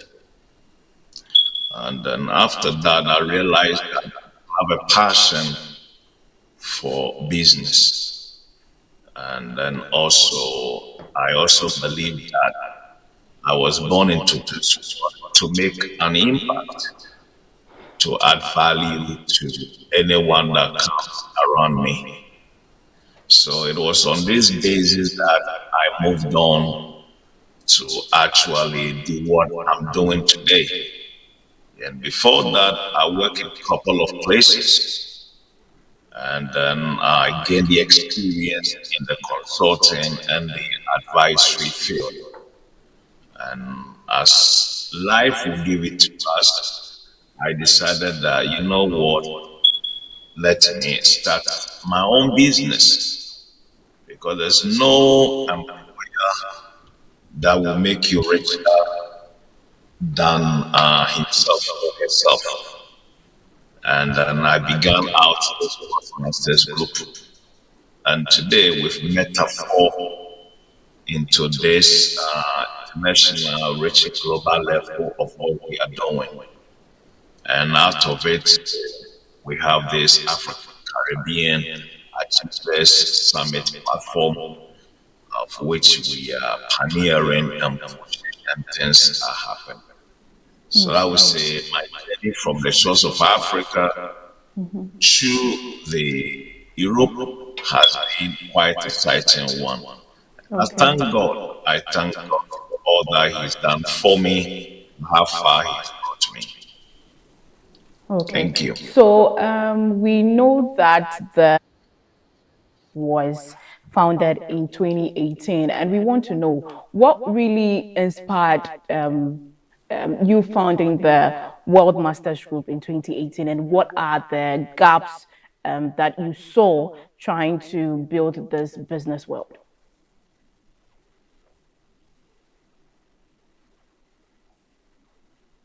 Age, as you rightly mentioned, and what excited me was that I was able to discover my purpose. You see, you cannot start a business, and I've seen many people starting businesses because somebody is doing their business and then they decided to run into it, or probably copy, cut, or those kind of stuff. Sometimes they have a passion for it. But I've seen mine to be a calling. It's a divine calling. Because I realized that I'm somebody that once you start working with me or you come to me, I have the flair of giving advice. And many people will walk to me and they will ask me advice on from relationship to mentorship to coaching and stuff like that. I realized that I had that passion for it. Although I am from mechanical engineering background, I studied mechanical engineering in Ghana and I specialize in automobiles. I realized that that is where my passion and my calling is. So instead of pursuing engineering, I decided to pursue this advisory business and then move on. And then also my encounter working with other businesses in United Kingdom as a consultant also led me into that.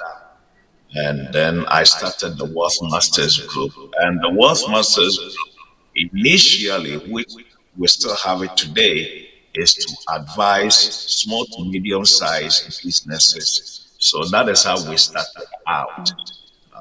And then also coaching businessmen and women, training, and then advising them how to run a business. But it became deeper when I realized that we speak to most Africans or business owners. You realize, especially the startups and the small to medium size, most people, they will tell you that they are looking for funding, they are looking for investment. But they realize that the business that they said that they built, and looking at the investment that they are looking for, there is a gap. And then the gap is that they are not investment ready. And the investor on the other side will be looking at, if you want me to invest in your business, number one, what skin have you got in the game? How much money have you got to invest in your business? You are asking me to invest this money. Okay, so number one, they are not business ready, they are not investment ready, and they are looking for this investment.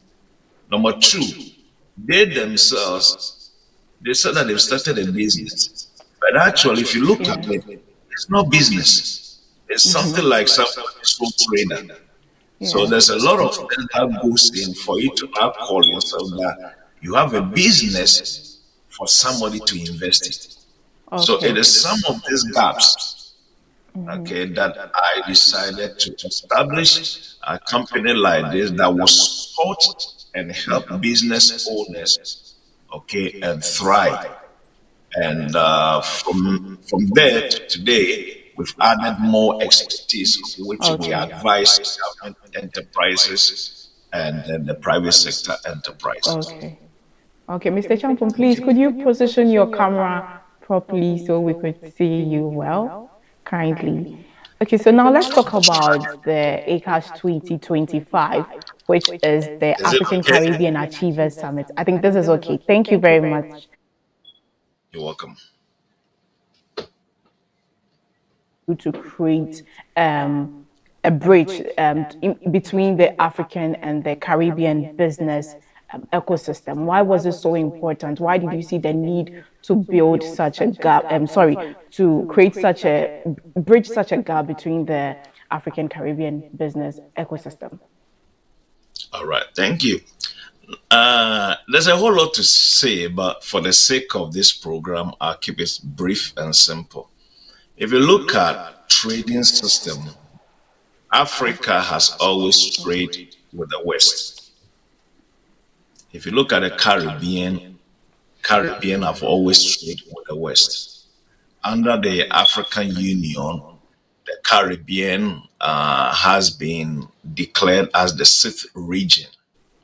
And therefore, as an entrepreneur, as a business owner, I realized that there hasn't been a serious trade or business dealings between Africa and the Caribbean.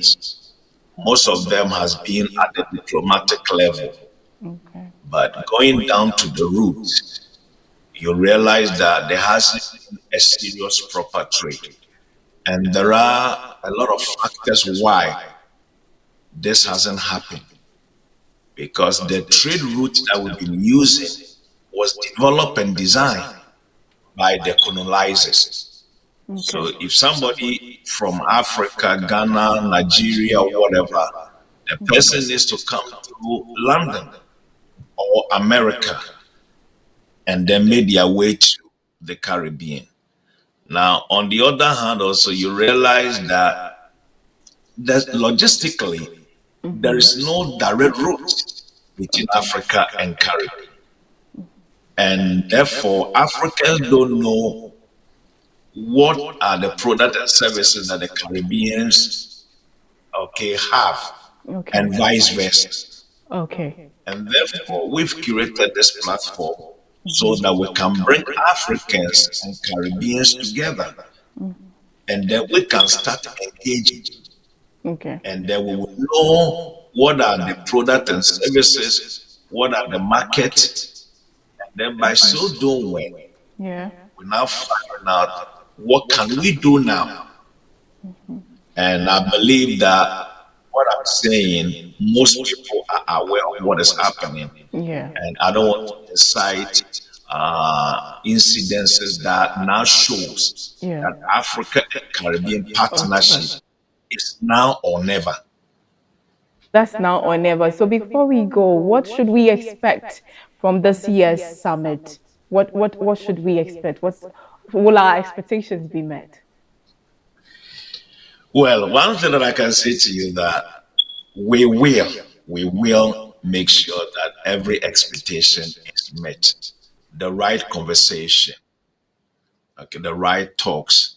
And not only are we looking to just do summit, come and talk, and then go away.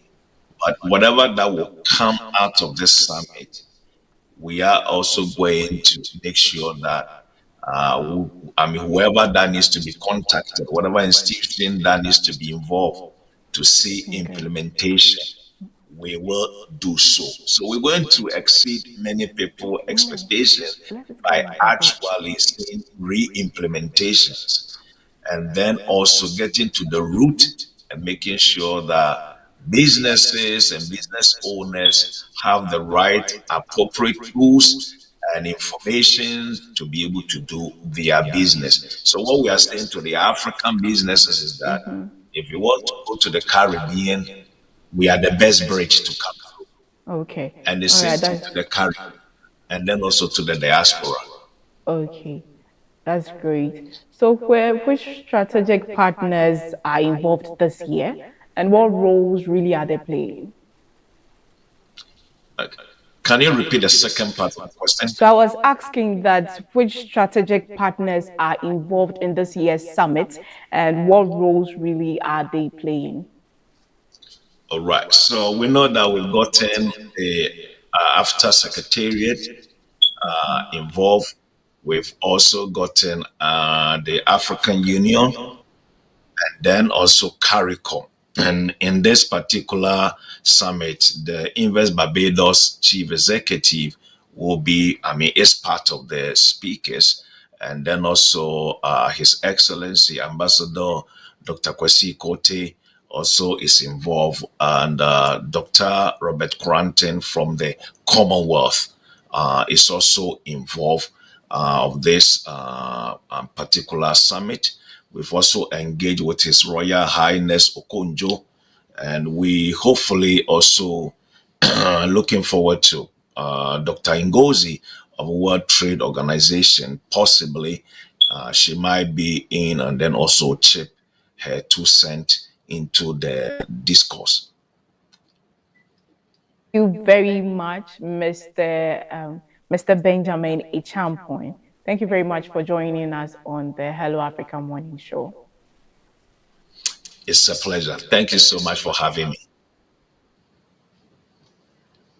So that was Mr. Benjamin Ichampoin, and he is the founder and president of World Masters Group. And of course, there is an upcoming summit this year, and that is all you need to know about the summit. So we'll go for a quick break, and when we come back, we'll give you sports. Stay tuned.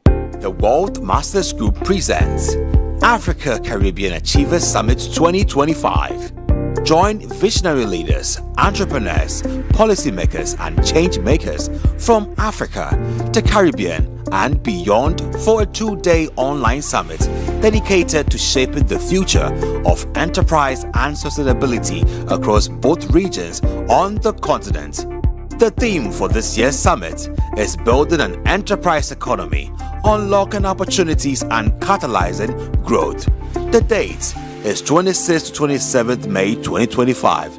The time is 9 a.m. AST, 1 p.m. GMT, and 3 p.m. SAST.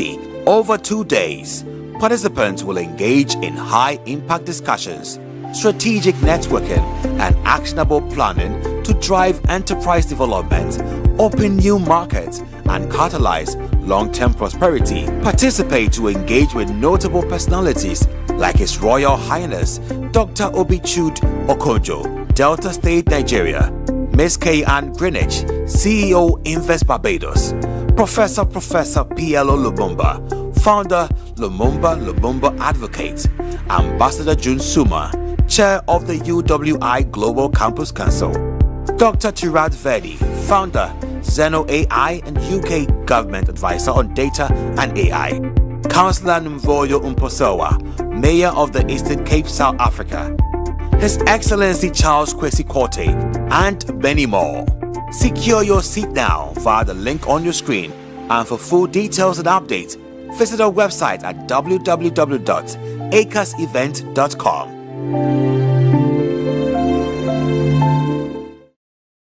This program is proudly sponsored by Venom Mineral Water, Share the Love, and Bigo Drinks.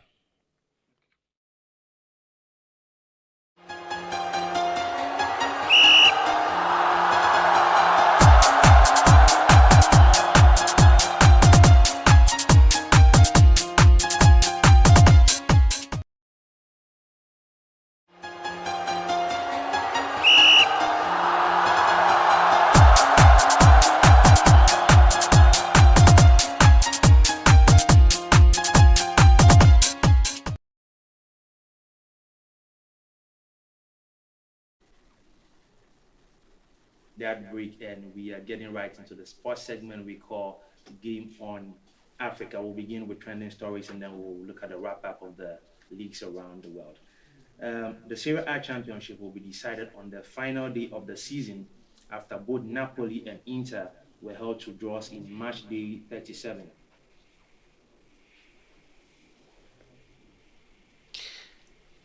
So right on the sports scene, a lot of things are happening, and what would one say? If you're a football lover, then you know, just grab your pens and papers and give me a minute. I'll just do a quick round of a break, and I come back, I'll let you know what's happening on the world of sports. Right back.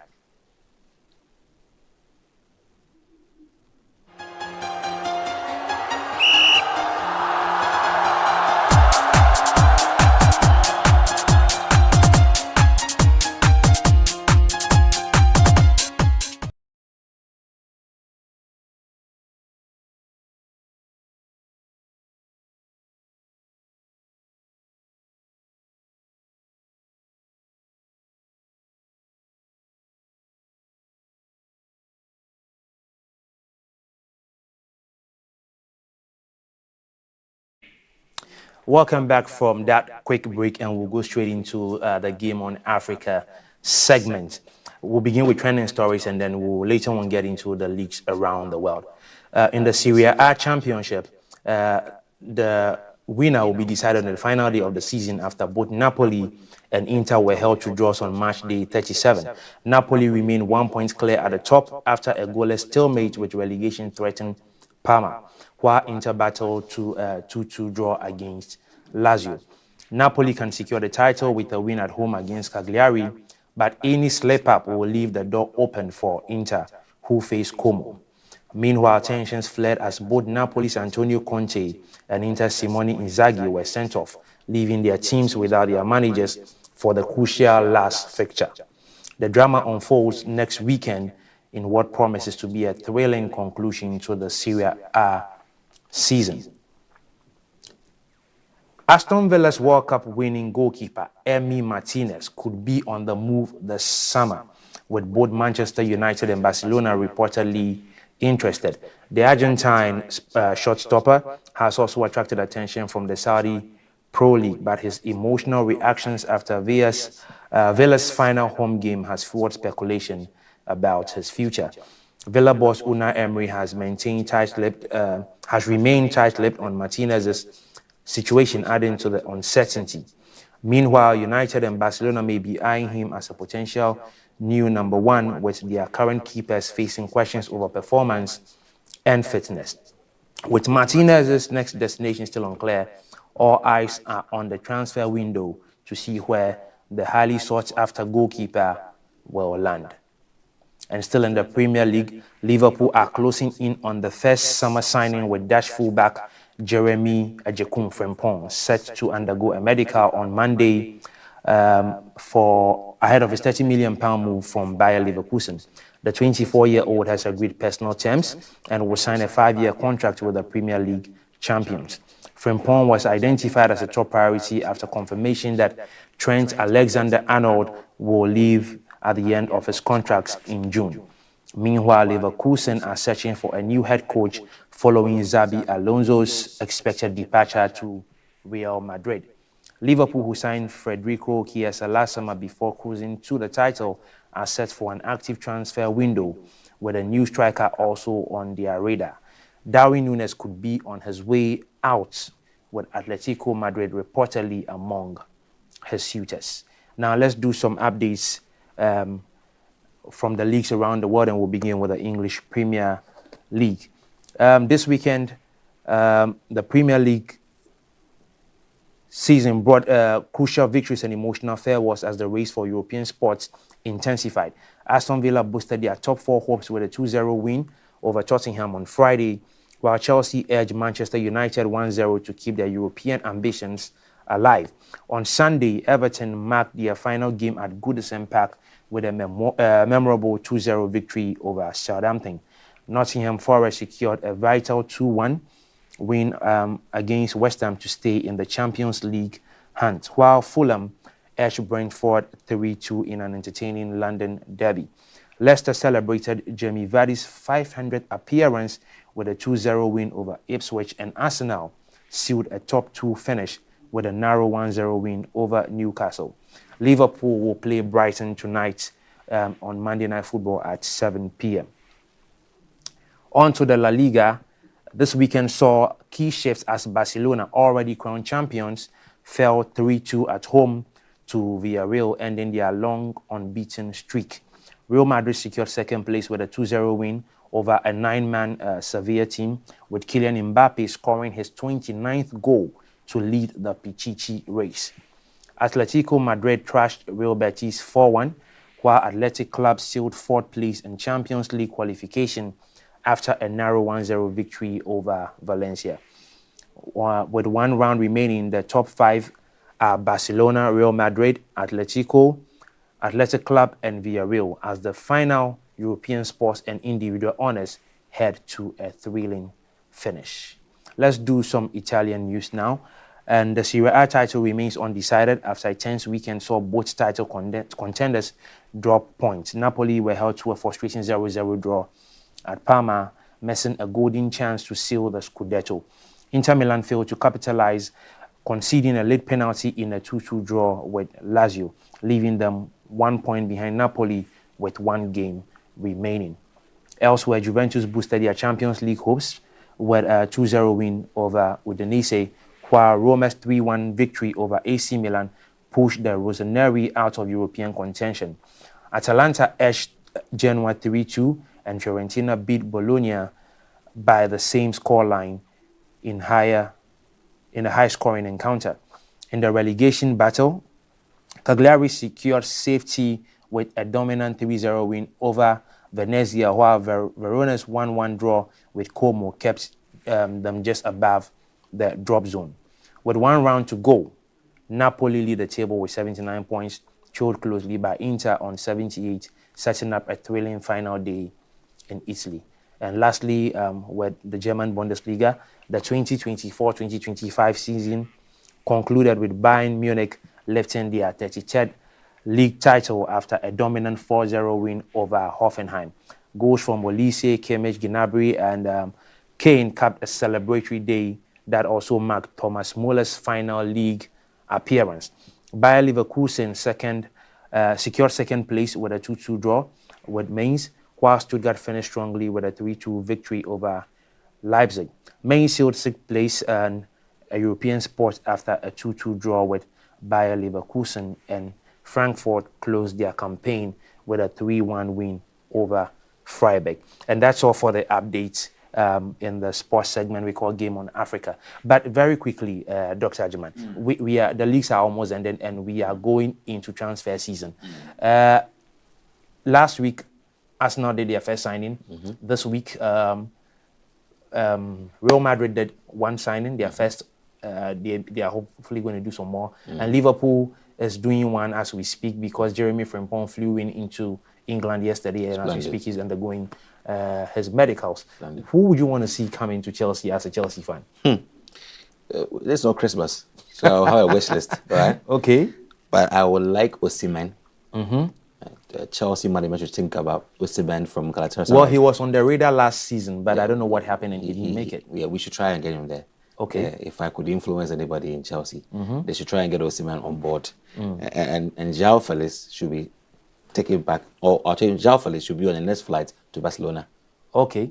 Yeah, okay. I think that when we do this exchange, it will help. It will help. Well, we'll see what happens with Chelsea and all of the other clubs in the various leagues around the world. And quickly before we go, I just want to do a quick shout to my big sister, Sally Kranchewa Yabwa. It's your birthday today. Big sis, happy blessed birthday to you. Live long, stay strong, and make us proud. Final words before we get off our set today. If you want 1,000 reasons why you should be proud as an African, when you wake up in the morning, take a deep breath. Okay. Look into the skies. Okay. We are blessed. We are blessed indeed as Africans. Thank you for staying with us on today's episode of the Hello Africa Morning Show, which came to you live from the headquarters of the Association of African Universities. My name is Philemon Edwards. I did this today with my brother, Agyemang Ochodaku. Thank you very much for watching us on Hello Africa. Look forward to meet you next time on AAU TV. Have a nice day. Bye. Bye-bye. This program is proudly sponsored by Venom Mineral Water, Share the Love, and Bigo Drinks.